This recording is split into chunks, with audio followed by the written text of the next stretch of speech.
during General Ziaul Haq's martial law, he cracked down on culture. You weren't allowed to say things. You weren't allowed to print things. You weren't allowed to sing Hum Dekhenge.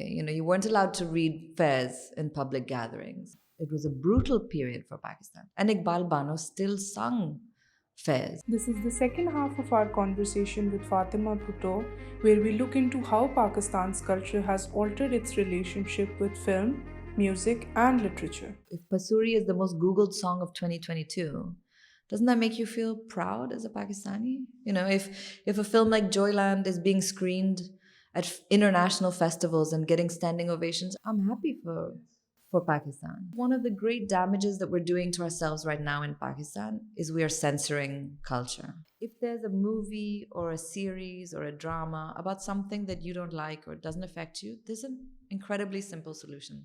Don't watch it. Welcome to another episode of Out of the Box.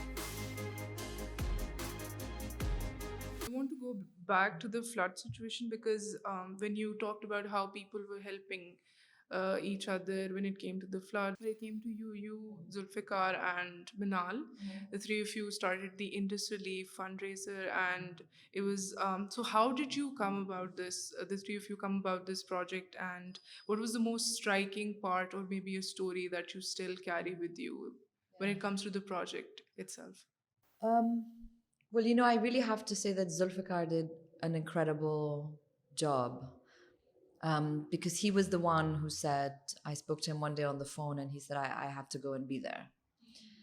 And so he went to Larkana and he was on the ground, he was in the flood waters. He was walking with people, trying to get them. And he's the one who spoke to me and Manal. Manal is an old friend of Zulfikar's. And he said, however bad you think this situation is, it's 100 times worse. And we can't do nothing. So what do we do? Minal and I had done a little fundraiser after the Beirut port explosion a couple years ago. And Minal is a lawyer and just a really thoughtful person. And we'd done this thing kind of quickly and it had worked out well. We raised quite a bit of money. And so Minal said, look, why don't we do the same thing? Let's do this thing here. And again, the problem was, where do we give the funds? Because we're not, an NGO, we're not the state, we don't know necessarily what people want. And so we picked 3 charities that we knew and trusted. And we asked them if we could fundraise for them and for them to spend it in Larkana and Sakhar. Not just because we're from there, but because we could monitor it. Because these are places we know and these are places we're familiar with. And we could check, is the money being spent? How's it being spent? And it's not, you can't do the first part and not the second and the third. You have to follow through. So we raised for the Eidi Foundation, which of course does incredible work. And they were doing relief, rations, rescue. Then the Legal Aid Society, which normally works with prisoners, was doing rations. And Child Life, which runs emergency rooms in hospitals for children, also had a hospital, several in the area. So we raised for these 3. And once we picked the 3 places, then we sort of had to think, what do we do? And the sad thing is that I think people are very generous, and that's wonderful. That's really always uplifting that people will send you like $5, because they want to do something and maybe that's what they can do. People are incredibly generous, but we also realized that we needed to do this over a long period of time. And so you have to give people, this is the sad thing, is that you have to give people something that gets their attention or that allows them to kind of still be interested 2 months later. So I really don't know how we came up. We did a bunch of things. We did sessions with incredible Pakistani writers like Mohsin Hamid and Kamala Shamsi, where they spoke about writing and answered questions. We did an auction where we had Pakistani like artisans and artists and international artists and artisans donate things. And we were just thinking, what can we do 3 months down the line to remind people, we need your eyes on this still, or we need you to care about this still. And the uplifting thing, Sarosh, really is that You understand that Pakistanis would care, or Pakistanis is their country. I was really touched by people who've never been to Pakistan or have nothing to do with Pakistan, who, when we called up and said, "Can you do this for us?" said, "Whatever you need." And who gave time and labor and effort for a place on the other side of the world that they don't know and they might never see. I think that was very uplifting. But at the same time, I remember a story. This is my brother's story, so maybe it's not my place to tell it. But I remember him telling me one day that when he was in Larkana, that he'd seen an old man in a wheelchair. And he said this man couldn't walk. And he said he had one person pushing him with great difficulty through, the water was this high also, it was waist high. And he said this old man who had nothing, you could see that they'd been ravaged, this old man, and the person pushing him. And he said, what would have happened to that man if he didn't have that person? How would he have survived? How would he have lived? Not a year. How would he have lived the next 3 days without someone? And it really brought home the total devastation that the floods brought. It's not just an environmental issue or an ecological issue. It's not an agricultural issue. It's really how do people survive when they've lost everything? Yes. So, how important do you think it is for us to speak about the worsening climate situation, even if it's just us talking about it online, raising our voice in that manner, even if it's someone eminent in their particular field which hits close to the climate situation? How important is it for us to recognize it and talk about it in our own different ways? There is no more important issue in the world today than the climate. And I say this as someone who came very late to the. I'm not an environmental scientist. I'm not an ecologist. I'm not a geographer. I know very little about it. I mean, I'm really like at level 1.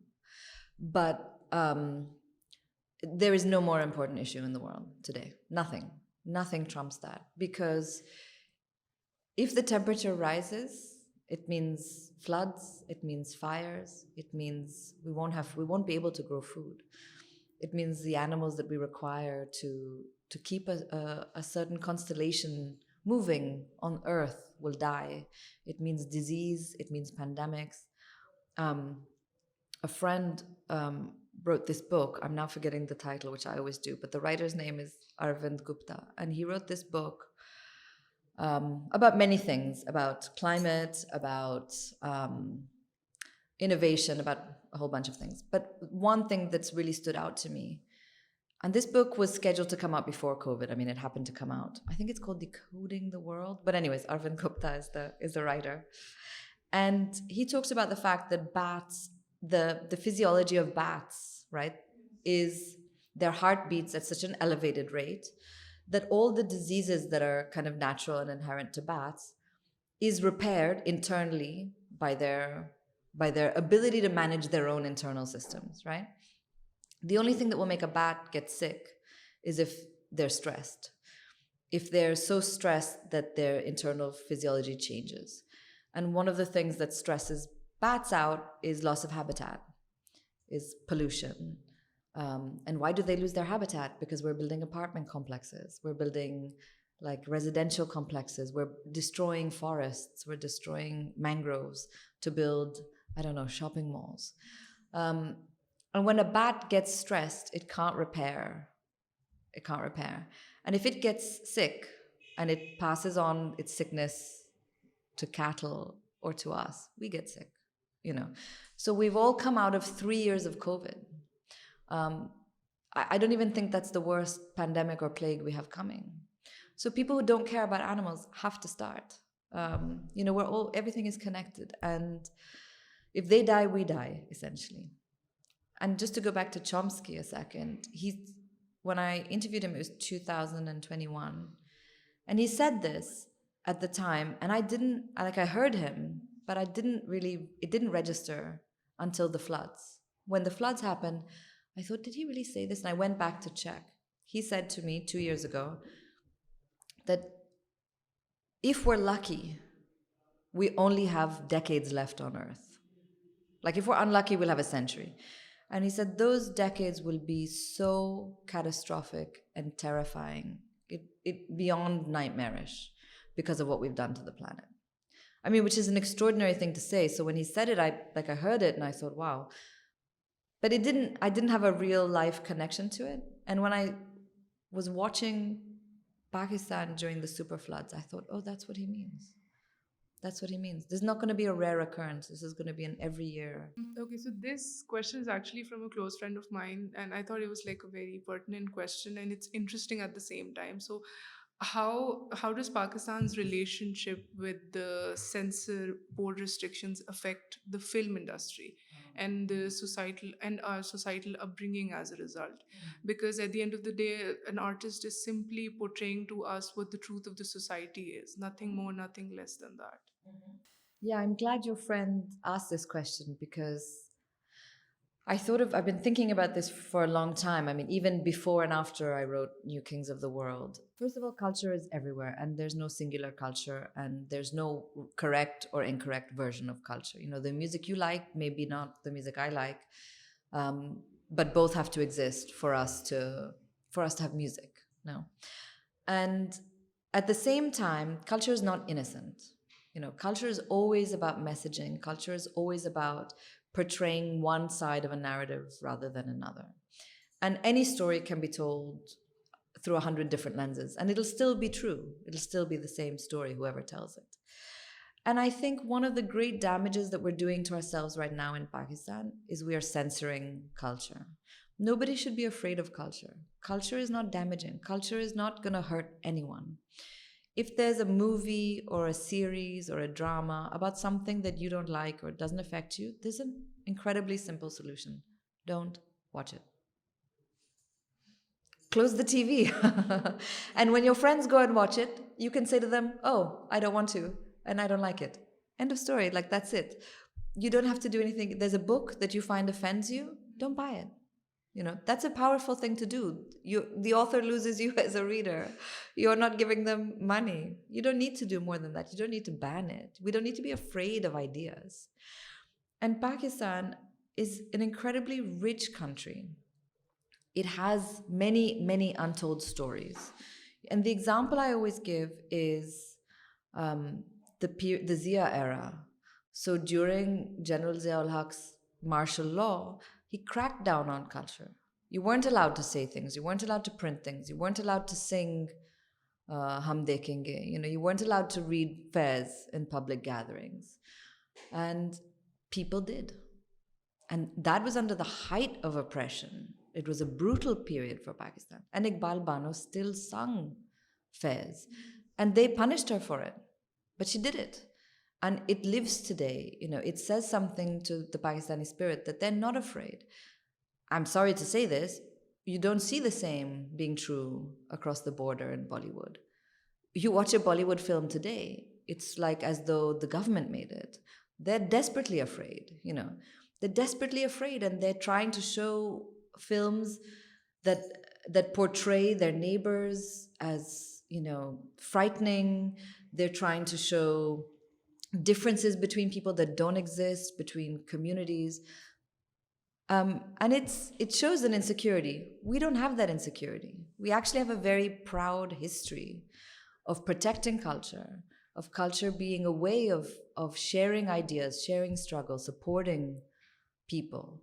So I don't want us to turn into that. And I think that all we can do is listen and learn.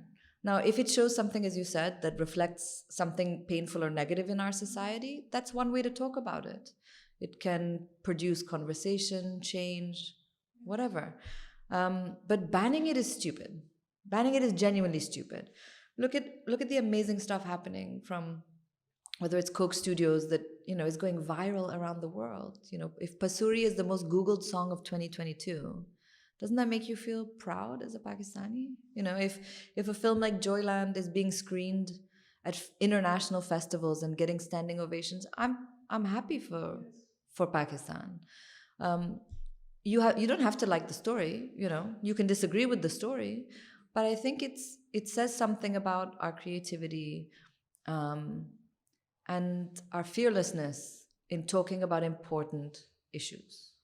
I don't see important issues being raised in a lot of industries. I mean, Hollywood too, right? What are Hollywood movies about? They're like about spaceships, or I don't know. They're making a film about Barbie. So we should be happy that we have an ability to look at difficult things. But at the same time, we should also have comedies. We should have joyful things. And I think it will make a huge difference, not only to how we think about Pakistan, but how the world thinks about Pakistan. That's important for us too. And and we need to encourage this like with our whole hearts. I think it's vital for how people survive to have a vision of the future. And that vision has to be free. You can't have a restricted vision. Otherwise, people don't have hope. And we need hope more than anything. When you were talking, I was just reminded of how this goes way back. If I talk about it in the literary space, what happened with Manto, how his work was, how people responded to it, then with Isma Chughtai, and then you brought up Zia's period. So I feel like this has been going on, and it still continues to this day, and we're still far away from reaching that point where we can acknowledge that our film industry or even in the literary space, we're just depicting what already exists in society. So you do mention Shaheed Aitzaz Hasan Bangash. You talk about his bravery, you talk about his sacrifice, even to this day. So and I feel like it's people like him who somehow restore our faith in the people of our country. Do you feel the same way when it comes to our morals and when it comes to our country's values, and which we do seem devoid of at times? I mean, it's true, yes. I really can't um, imagine. I can't imagine a place that can produce children, because he was a child, like Shaheed Aitzaz Hasan Bangash. How a country can produce generation upon generation upon generation of that kind of, it's not just bravery, but it's love. It's love what he did. It gives me enormous faith. I always say that, when we talk about institutions or governments, I mean, I have almost zero. But the people, I'm just in awe and in admiration of the enormous love and courage that exists every day here, every single day. And that's why it's important to keep the stories of these young men and women very close to our hearts, and to always carry them with us, to remember their stories, and to celebrate them. In any other place, Shaheed Aitzaz Hasan Bangash, there would be monuments to him. His family would be protected and looked after for the rest of time. He's a national hero. And I think we sometimes have a tendency to make heroes of totally undeserving people, and to ignore those who truly deserve it. So those are the Pakistanis I would like to read more about and see more about. Even we're talking about culture. Why isn't there a film about him, about what he did? Why isn't there a documentary? These are all things that we have to preserve, because they speak to a frightening time in our history, but they also speak to the incredible caliber of the people who live here. So, what are your plans for the future? Is there anything you're working on? A book, perhaps? It could be another passion project. It could be maybe another online writing seminar. Yeah, I do the online writing seminars every now and then. I'm very keen to try and do what I can to bring out voices from this part of the world. We always have scholarships, so there's always ways for people from Pakistan to participate. I am not currently writing a book, but I mean, I might be. I don't know. It's a very complicated question to ask a writer. It takes years to know whether you are or are not. Um, at the moment, the things I think about really are the climate. I'm really concerned about that, and I still haven't figured out what it is we have to do as individuals and as communities. but I am thinking about that a lot at the moment. And yeah, that's a really kind of non-answer I've given you, but I guess it's a lot of things. I guess being a creative person is a blessing and a curse because it means you're always doing something, but you're never quite sure That's what true. it You is. wake up one morning like, okay, I think I want to do this, Yeah. and you get fully invested. You can't really tell. It just depends on your how your creative juices flow inside your system, right? Exactly. And then you need time for things to marinate. So I'm doing a bunch of talks. I'm talking about the environment in the coming weeks in Australia, and specifically the environment and women. So I can only really think months ahead rather than years I at the have one moment. last question for you, considering the times we're living in, the flood situation that we talked about, and the earthquakes, which is not just at a national level, but also at a global level. So there's so many of us watching right now. We tend to lose hope. So what keeps you going? How do you continue playing your part? Well, it's just um, it's hard, I think, and Mariam Kaba said hope is a discipline. It is a practice. You have to practice it every day, like anything else, if you want to maintain it. So when I feel a bit low, I remind myself of uh, how lucky I am, really, um, and that luck and that good fortune means that I can't be hopeless. It means that whatever I can do, I have to put 100% of my energy into doing it. I do think that the way we survive is with each other, is through each other. Um, so we can't afford to be hopeless. On that note, thank you so much. Thank you for being here, for taking out the time to join us. I'm really, really grateful. I'm really grateful. So, thank you everyone for watching, and we'll catch you in another episode very soon. Till then, Khudafis. If you enjoyed this conversation, share your thoughts with us in the comments below and let your friends know. You can also subscribe to our channel to know every time we upload.